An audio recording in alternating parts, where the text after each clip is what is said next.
Au Sénégal, la motion de censure des députés de l'opposition Yewwi Askan Wi contre le gouvernement du Premier ministre Amadou Ba a été rejetée ce jeudi à l'Assemblée nationale. Le texte a recueilli 53 voix, il en fallait 83 pour faire adopter ce texte. Pour aborder la situation politique dans le pays, nous recevons Thierno Alassane Sall, député de l'opposition de la coalition Art Sénégal. Monsieur le député, bonsoir et merci d'être avec nous. Bonsoir, monsieur Dosso. Cette motion de censure a été lancée car le Premier ministre Amadou Ba n'a pas soumis au vote de confiance des députés lundi lors de la déclaration de politique générale. Étiez-vous favorable à cette motion de défiance contre le Premier ministre ? Je dois dire qu'en tant que député de l'opposition, je n'ai pas été associé à cette motion. Et vous constaterez d'ailleurs que l'intercoalition Yewwi Wallu, qui comptait 80 députés, n'a recueilli que 53 voix, 55 en fait. Donc moins que le total des voix, ce qui veut dire que l'initiative a été plutôt solitaire. Et c'est un peu... C'est quelque chose que vous déplorez ? Oui, c'est-à-dire qu'aujourd'hui, puisqu'il y a un bloc de l'opposition qui avait promis la rupture aux Sénégalais, je crois qu'il y a quand même une démarche beaucoup plus inclusive au niveau de l'opposition, de manière à permettre d'aborder les véritables sujets d'ailleurs. Je crois qu'au-delà des gesticulations, des postures, un peu, il faut aborder les véritables sujets. Actuellement, le rapport de la Cour des comptes sur la gestion des fonds Covid circule au Sénégal. Il s'agit de plus de 700 et quelques milliards, plus d'1 milliard d'euros. Il y a eu beaucoup de malversations qui ont été épinglées.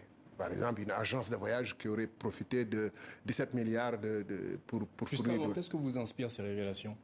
Donc, nous avons la responsabilité de pousser le gouvernement à beaucoup plus de transparence et de mettre le Sénégal sur des rails de débat constructifs. Par exemple, la Poste, on sort de la session budgétaire. Je vous donne un exemple de la Société nationale La Poste, dont le chiffre d'affaires est inférieur à la masse salariale. La masse salariale fait 247% du chiffre d'affaires. C'est le type de malversation et de malgouvernance qui plombe l'Afrique. Et nous devrions profiter de cette session budgétaire et de ces tribunes pour éclairer l'opinion, mais aussi prendre des initiatives de manière à, autant que faire se peut, contenir cette mauvaise gouvernance. Vous appelez donc à plus d'inclusivité au sein de l'opposition à l'Assemblée nationale sénégalaise. De fortes tensions s'expriment au sein de l'hémicycle sénégalais. Des députés de l'opposition sont actuellement en garde à vue pour coups et blessures sur une élue de la majorité. Quelle est votre position face à ces incidents ? Je crois que l'Assemblée nationale s'est installée dans une sorte de cacophonie et de violence. Vous avez vu les images du 12 septembre quand on élisait le bureau.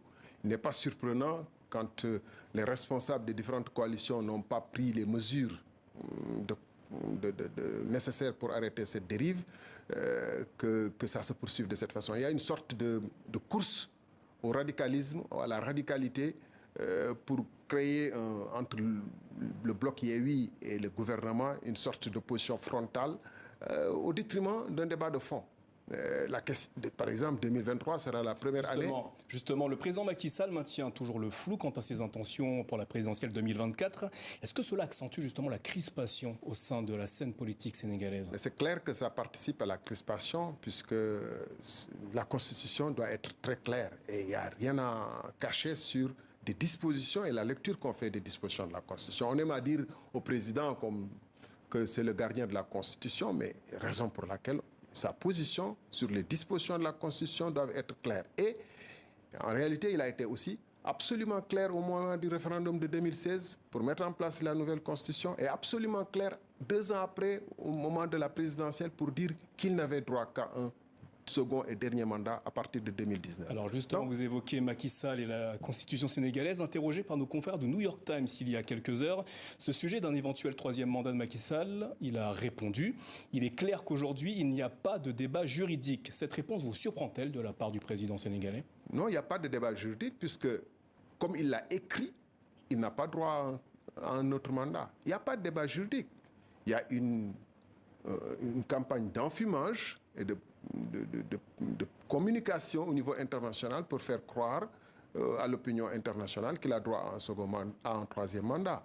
Et sous ce rapport, il aurait recruté des cabinets de promotion, de relations publiques internationales, pour aller vers les différents chefs d'État au niveau international, pour les convaincre qu'il est la seule personne à mesure de sauver le Sénégal. Chaque fois qu'on a dans un pays quelqu'un qui se réclame le seul sauveur potentiel, c'est que ce pays est en danger grave. Vous faites partie des voix africaines qui s'interrogent sur le rôle de la CEDEAO face au troisième mandat sur le continent.